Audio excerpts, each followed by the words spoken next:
Hello, ரொம்ப சிம்பிளான கோதுமை பாஸ்தா தான். ஸோ மாவு போட்டு எண்ணெய் ஊற்றி, ஒரு ஸ்பூன் எண்ணெய் ஊற்றி உப்பு போட்டு நல்லா சப்பாத்தி மாவு அளவுக்கு பிசைஞ்சு எடுத்துக்கோங்க.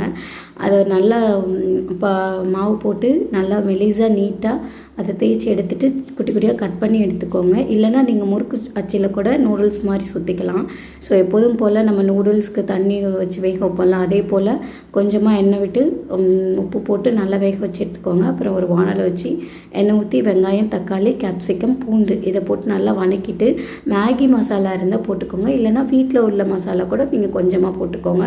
மிளகு இருந்தால் போட்டுக்கோங்க. ஸோ பேபிஸ்க்கு ரொம்ப ஹெல்த்தியான ஒன்று வீட்டிலே செஞ்சு கொடுங்க. அடுத்து நம்ம வேக வச்சு வச்சிருந்தோம்ல அந்த பாஸ்தாவை எடுத்துகிட்டு அதை வடிகட்டி அதுக்கப்புறமா அதில் போட்டு கிண்டிங்கன்னா நம்மளோட கோதுமை பாஸ்தா ரெடி. ஸோ குழந்தைங்களுக்கு கண்டிப்பாக வீட்டிலே செஞ்சு கொடுங்க. சூப்பராக இருக்கும், எம்மியாக இருக்கும். கண்டிப்பாக ட்ரை பண்ணி பாருங்கள்.